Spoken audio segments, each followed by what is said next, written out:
your first professional contract, full-time deal. Must be delighted.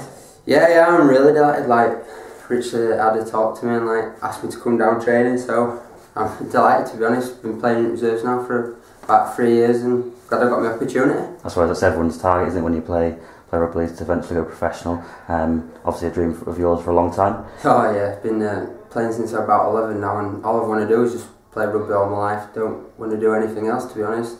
As long as I can play this, I'll play it until about 40 or something.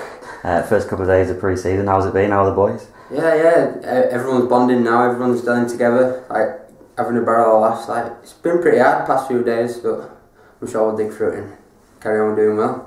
What are your hopes then for this year, particularly just your first time into full-time training? I'll just like train as hard as I can, get myself like show Rich what I can do, and hopefully make a few first team appearances. Hopefully. And there's plenty of good back rows in the squad that you can learn off and pick things from as well. Oh yeah, definitely. Like, Alilau TT's coming now. He's world class, isn't he? So I'll surely learn a few things off him, and hopefully I'll be challenging against them to put my name into the squad. We spoke to Tony Drury, the head of youth, said you had a few offers from elsewhere. Why was the Wildcats the one that you wanted to stay at?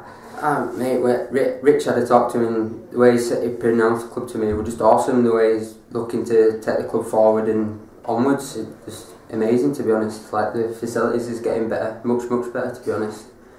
Just awesome. Like, training down at Queggs, and training, to be honest, has been probably the best I've ever done. It's like, he talks to you well, he pronounces everything to you. Even the little niggly bits that you think you're doing right, you're not, and he'll just tell you how to do it better. It's pretty good, to be honest. In terms of the squad that's here now as well, it's a really lots of Super League experience. A lot of young lads last year and didn't have them, they got the experience, but now there's older heads around them. Promise to bode well for the next few years. Yeah, should compete really well this year. So hopefully I can knock a few out and try and get into the squad myself.